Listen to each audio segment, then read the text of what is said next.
It's been quite a while once again since I've made a video. I just got back from winter vacation, during which I had some time to actually play Battlefield and record some gameplay, so I thought I would make a video kind of updating you guys on a couple of things. The first thing is DayZ Standalone, which I haven't been able to record anything from yet, let alone make a video, but that's definitely on my to-do list. I'm going to try and get some DayZ Standalone footage recorded over the next couple days and post some gameplay.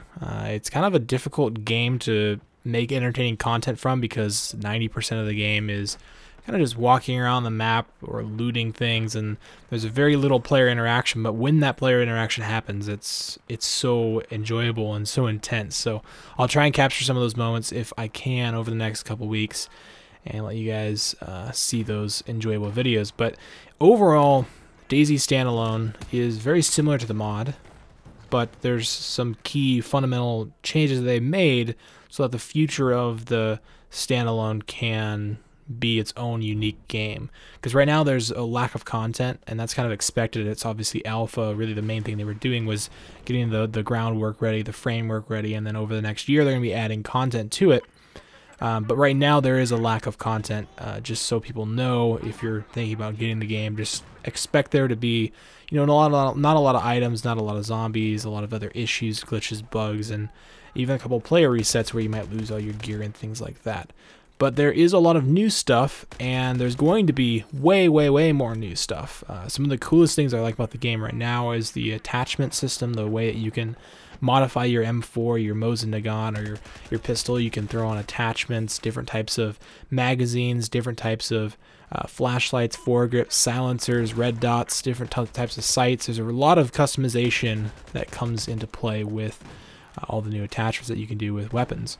On top of that, one of my other favorite features is the new weapon and item degradation. I don't know if it's really working perfectly right now, but the way that they've talked about doing it, the way that they're working to try and get it up to snuff, is that items over time and as you use them, or if they ever take damage, will over time kind of wear and degrade, making items a little more valuable and making it so, you know, once you find that, you know, a really high-end sniper rifle or that really good assault rifle, it's not the final item that you really need to loot, because over time that thing's going to wear out. You might have to clean it, you might have to find parts to repair it with, and it also makes some of the kill on sight mentality go away, because if you shoot somebody you might damage some of the items that you would be looting once you kill them. So there's a lot of really cool stuff. Those are just two of the cool things I really like about the game. There's a lot of new areas to the map. It is still DayZ, you know, Chernaris from Arma 2, but there's a lot of new areas, a lot of new military bases, a lot of new enterable buildings. So overall, lots of new content, but a lot more to come. As far as recommendations, if you played DayZ mod and you enjoyed it, it's like a no-brainer. You should probably get it. But if you're somebody that didn't play DayZ and you haven't played any of the Arma games, and you're more of a, you know, fast-paced Battlefield player, maybe for example, then you might want to think twice about it, at least right now. You might want to wait till the game is a little bit farther in its development cycle, or once the game has actually been really, you know, fully released, because it's still pre-alpha, or I guess it's alpha at this point. So maybe watch some reviews on the game and stuff before just jumping out and buying it, because there's a lot of differences between something like DayZ and Battlefield. I mean, Battlefield's a completely different genre, but I know a lot of my viewers are Battlefield players, so it's definitely a game that you want to learn a little bit about, because it's a very steep learning curve and it's a completely different playstyle. But anyway, moving on to Battlefield. It seems like there's been a lot of issues with patches and glitches and stuff. I haven't really experienced a lot of issues with the game myself. I know they've done a couple patches recently. I haven't been playing Battlefield nearly as much over the past couple weeks, just because I've been visiting family and playing DayZ. But I personally haven't experienced a lot of glitches. With the upcoming downloadable content, which is going to be a return to the Battlefield 3 maps, I'm not really excited. I'm not really looking forward to it. I hope the future DLC where we actually get new content to play on is going to be a little bit more exciting for me, but Battlefield right now is kind of taking a back seat to other games. Even though it's, you know, a fairly recent release, I'm still playing it every once in a while, but With the last DLC, it wasn't too exciting, and with this upcoming next DLC, which is essentially just Battlefield 3 maps that I don't really enjoy, especially Metro, I'm not really too excited about it. So, you know, if you guys do see videos, it's probably going to be more focused on other games like DayZ or things like that over the next couple months until there's something more exciting, at least for me, when it comes to Battlefield.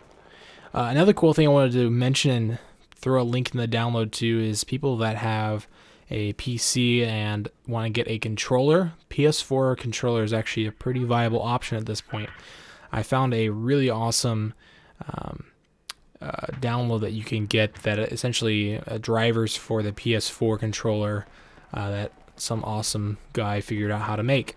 And it essentially allows you to use all of the features of the PS4, including customizing the LEDs, using the trackpad, using all the buttons, rumble control, all those things in almost any game that supports an Xbox 360 controller, which is a lot of games. I think like 50% of my games in Steam support an Xbox 360 controller. And moving forward, only more and more are going to start supporting controllers, especially with the Steam Box imminent release, and that being a pretty viable platform. Obviously, the Steam controller is another controller people are looking at for, you know, trying to play a PC game with a controller, and there actually are some really viable options and scenarios where a controller makes sense. You know, racing game, a sports game, even third-person games or slasher games, I think work really well with a controller. You know, it comes down to first-person shooters and accuracy. Yes, you know, keyboard and mouse is superior every day, but I found a lot of scenarios where a controller actually makes more sense, and in some games, there, for example, Dark Souls, you really have to have a controller because it's such a poor port from a console platform.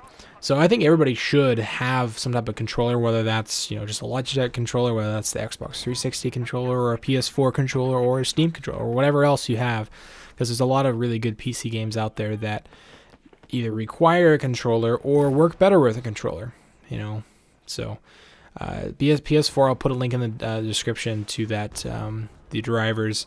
I've had no issues with it, but it might not be the case for everybody.